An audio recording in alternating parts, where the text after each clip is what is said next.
আসসালামু আলাইকুম। সবাই কেমন আছেন? আশা করছি আল্লাহর রহমতে সবাই সুস্থ আছেন, ভালো আছেন।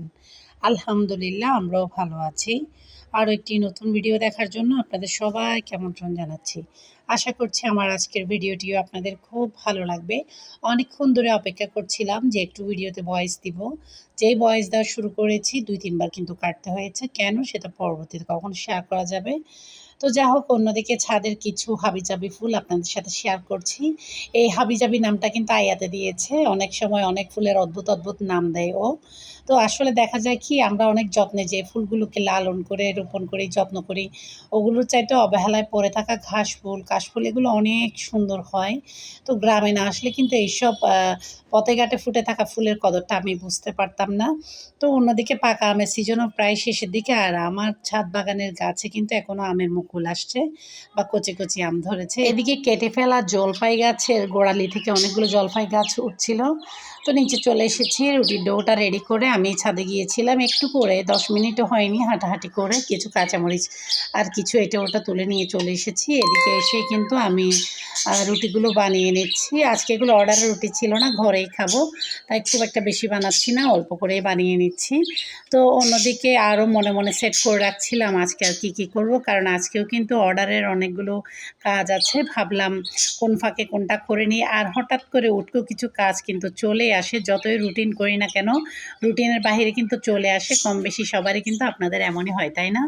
তো অন্যদিকে আমি এগুলো বানিয়ে নিচ্ছি, আর আমার আজান শোনা রুটিগুলো ছেঁকে নিচ্ছিল, আর এক চুলায় ভাজি হচ্ছিল, আর চায়ের পানি কিন্তু আগেই করে নামিয়ে রেখেছি। তো এদিকে মটরটাও ভিজতে দিয়ে দিলাম, নাস্তা খাওয়ার আগে মটরটা ভিজে যাক। আজকে সন্ধ্যায় ওরা চটপটি খাবে বলেছে, তো ভাবলাম চটপটিটা রেডি করে দিব, মটরটা আগে থেকেই ভিজতে দিয়ে দিই। এদিকে আয়াতের স্কুল ছিল, তো আয়াতের স্কুলে বেতনের কিছু কাজ ছিল, যেগুলো অফিসিয়াল কাজ, যেগুলো করতে আমাকে আসতে হবে, এবং ওদের 2 তলা রুমের মধ্যেও কিছু কাজ ছিল অ্যাসাইনমেন্টের ব্যাপারে, সেগুলোর জন্য ম্যাডামের সাথে দেখা করতে উঠলাম। তো ক্লাস কিন্তু শুরু হয়ে গিয়েছে, দেখা যায় ক্লাসের শেষের দিকেও কিছু বাচ্চারা আসে। তো এদিকে বাচ্চারা আসছিল, আর আমি এই গাছটা দেখছিলাম, কারণ এই গাছে এবার প্রথমবারই কাঁঠাল ধরেছে, একদম নতুন কাঁঠাল, তো দেখছিলাম আর কি। তো অন্যদিকে আসলে আয়াতের স্কুলের বারান্দা থেকে না অনেক কিছু সুন্দর দৃশ্য দেখা যায়। এখানে দাঁড়ালে এতটা ভালো লাগে কি বলবো। আর সবসময় ঠান্ডা বাতাসটা থাকবেই থাকবে। তো আমি কাঁঠাল গাছটা দেখছিলাম, আসলে নতুন ফলগুলো দেখতে ভালোই লাগে, আর কাঁঠালের সাইজগুলো একদম গোলুমোলু, দেখতে ভালো লাগছিল। অন্যদিকে আমি এখন মাদ্রাসার পাশে বা আয়াতদের স্কুলের বারান্দার এক পাশ থেকে মাদ্রাসা, তো মাদ্রাসার পাশে মানে বারান্দার শেষ দিকে দাঁড়িয়েছি আমি। এই তো লম্বা বারান্দা, এইদিকে মাদ্রাসাটা দেখা যায়, আর মাদ্রাসার এই কোণাটাতে দাঁড়ালে বা চেয়ার নিয়ে পরীক্ষা চলাকালীন সময় আমরা বসি এখানে। তো তখন দেখা যায় কি, মানে মাদ্রাসার বাচ্চারা যে সুন্দর করে পড়ে, কোরআন তেলাওয়াত করে বা বিভিন্ন সূরা পড়ে, এগুলো কানে আসে, শুনতে এতটা ভালো লাগে। এখানে এতিমখানা প্লাস মাদ্রাসা, কলেজ সব কিছুই। তো এরিয়াটা অনেক বড়। তো দেখা যাচ্ছে কি সব কিছু মিলিয়ে একদম সবুজ, সুন্দর, ঠান্ডা একটি আবহাওয়া। দেখতে ভালো লাগছিল। আর ইদানিং রোদটা উঠলে খুব ফাটাফাটি রোদ উঠে, আবার মেঘ করে থাকলে খুব সুন্দর আকাশটা মেঘলা হয়ে থাকে, বাতাসও দেয় মাঝে মাঝে, মিশ্র একটা আবহাওয়া। তো আসার সময় ভ্যানে করে এগুলো বিক্রি করছিল, এগুলোর নাম কি আমি সঠিক জানি না, তবে খেতে খুব একটা খারাপ হয়নি। লবণ মরিচ দিয়ে খেতে ভালো লেগেছিল। কিছু কিছু মিষ্টি ছিল, কিছু কিছু একটু টক। তো টুকটাক 2-1টা জিনিসও নিয়ে এসেছি। ইস্ট শেষ হয়ে গিয়েছিল, একটু ইস্ট আনলাম। এগুলো আসার সময় মুদি দোকান থেকে নিয়ে এসেছি। পাশাপাশি এগুলো এনে যেই গুছাবো একটু মুখ হাত ধুয়ে নিয়েছি। অন্যদিকে মাছওয়ালা ভাই ডাক দিল, তো কিছু মাছ নিয়ে নিলাম। এই সময়টাতে আমি আয়াতকে মিস করেছি। আয়াত যদি থাকতো এখন হাজারো প্রশ্নের ঝুলি নিয়ে আমার পাশে বসে যেত, আম্মু এটা কী মাছ, এটা কী মাছ। কিছু মিশাল মাছ নিয়েছি, 2 ধরনের মাছ নিয়েছি, অনেক ধরনের মাছ কিন্তু 2 ভাগে নিয়েছি আর কি, এগুলো মিশাল মাছ।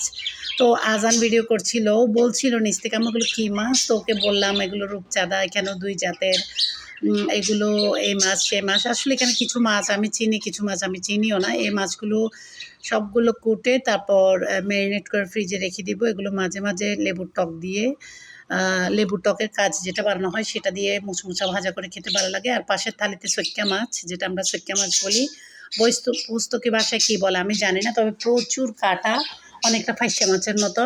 তবে আমার সবসময় কাঁটা মাছ আর ছোটো মাছ বেশি ভালো লাগে। সেগুলো বাচ্চারা খাবে না, কাঁটা মাছগুলো আমি খাবো। তো তো যা হোক, এদিকে আমি কিছু ডাল ভেজে নিচ্ছি। এখানে হচ্ছে মুগ ডাল আর মসুর ডাল, হালকা একটু তেল দিয়ে এগুলোকে সময় নিয়ে ভাজা করে নিচ্ছি। আর সবাই কিভাবে যে এক হাতে মোবাইল রেখে আরেক হাতে কাজ করে, মানে মোবাইলে ভিডিও করতে করতে আমি বুঝি না। আমি যেই কাজটা করতে যাচ্ছি বারবার ভিডিওটা, মানে মোবাইলটা নড়ে যাচ্ছিল। আসলে এটা আমার দ্বারা একেবারেই সম্ভব না। তো যারা পারে তাদের জন্য সালাম। আমার আয়াত কাছে থাকলে কিন্তু আমাকে অনেক ভিডিওতে হেল্প করে, একটু দুষ্টুমি করে সেটা তো করবেই। অন্যদিকে এই সময়টাতে আজান গোসল করতে গিয়েছিল, তো ও আমাকে হেল্প করতে পারেনি। আর আমার আলিফ তো একটু অসুস্থ, ওকে আমি খুব একটা কোনো কাজে যতটুকু পারি কম ডাকি আর কি। তো যা হোক, সেসব না হয় পরে বলবো। এটুকুই বলবো যে আপনারা আমার জন্য দোয়া করবেন, করছেন জানি। অবশ্যই বেশি বেশি করে দোয়া করবেন আমার বাচ্চাদের জন্য, আমার বড় ছেলের জন্য বেশি দোয়া করবেন। যা হোক, আল্লাহ ভরসা, দেখা যাক কি হয়। আল্লাহ তো তার প্রিয় বান্দার পরীক্ষাটা একটু বেশি নেয়। দোয়া করবেন যেন মা হয়ে সেই পরীক্ষায় আমি উত্তীর্ণ হতে পারি। তো এদিকে অনেকগুলো পরোটার ডো রেডি করে নিচ্ছি। এখানে প্রায় ৩ কেজি ময়দার ডো রেডি করেছি। অন্যদিকে কেন সেটা পরে বলবো। এদিকে কাঁচা পাকা আম কেটে নিয়েছি। ভাত খাওয়ার পরে পাকা আম আজান খাবে, কাঁচা আম আমরা খাবো। তো সিম্পল মেনু। বেগুন ভাজা করেছি ছাদ বাগানের, আলু ভাজা করেছি আর ছাদ বাগানের ভেন্ডি ভাজা করেছি। অন্যদিকে এখনো সালাদ কাটা হয়নি, সালাদটা কেটে নিব। লেবু কেটে নিয়েছি। আর এই লেবুগুলো দেখলে না আমার ছাদ বাগানের লেবু গাছগুলোর কথা খুবই আমি মনে পড়ে আর কি, মিস করি। তো এদিকে খিচুড়ি বেড়ে নিয়েছি। তো এগুলো খেয়ে নেওয়া হবে। এরপর পরে কিন্তু আমি পরোটার কাজে চলে এসেছি আর কি। এখানে অনেকগুলো পরোটা বানাবো, প্রায় ৬০টার উপরে পরোটা হবে। তো আমি ধাপে ধাপে কিছু কিছু করে রেডি করে নিচ্ছি। তো এখানে ৬ প্যাকেট পরোটার অর্ডার ছিল আর কি। ১ প্যাকেটে ১০টা করে। মাঝে মাঝে কিছু প্যাকেট এমন হয় যেখানে ৬টা করে থাকে ১ প্যাকেটে, আর কিছু প্যাকেট থাকে যেখানে ১০টা করে থাকে। তো কারো যদি একসাথে ১২টা লাগে তো সে ৬টা করে ২ প্যাকেট নিয়ে নেয়, বা কেউ দেখা যাচ্ছে কি ১০টা করে নেয়। তো যেমন অর্ডার আসে আমি সেই হিসেবেই বানাই। আর কিছু যে বাড়তি বানিয়ে রাখবো সেই সুযোগ কিন্তু ইদানিং হচ্ছে না, অনেক বেশি কাজের প্যারা। আর কোনো বাচ্চা অসুস্থ থাকলে ওর দিকে খেয়াল থাকলে কিন্তু কোনো কাজে মন দিতে পারি না। তো এদিকে এগুলো বানিয়ে নিয়েছি কথা বলতে বলতে। এখন এগুলো আমি হালকা একটু সেঁকে নিব। তারপর এগুলো ঠান্ডা হলে ছড়িয়ে রাখবো। ঠান্ডা হলে এগুলো প্যাকেটিংয়ে চলে যাব। সব কিছু একেবারে রেডি করে রেখে দিব যেন দিতে কষ্ট না হয়। অন্যদিকে আরও বেশ কিছু ফ্রোজেন নাস্তার অর্ডার আছে। আজকে কতটুকু করতে পারবো জানি না। আপনাদের সাথে দেখা যাক কতটুকু শেয়ার করতে পারি।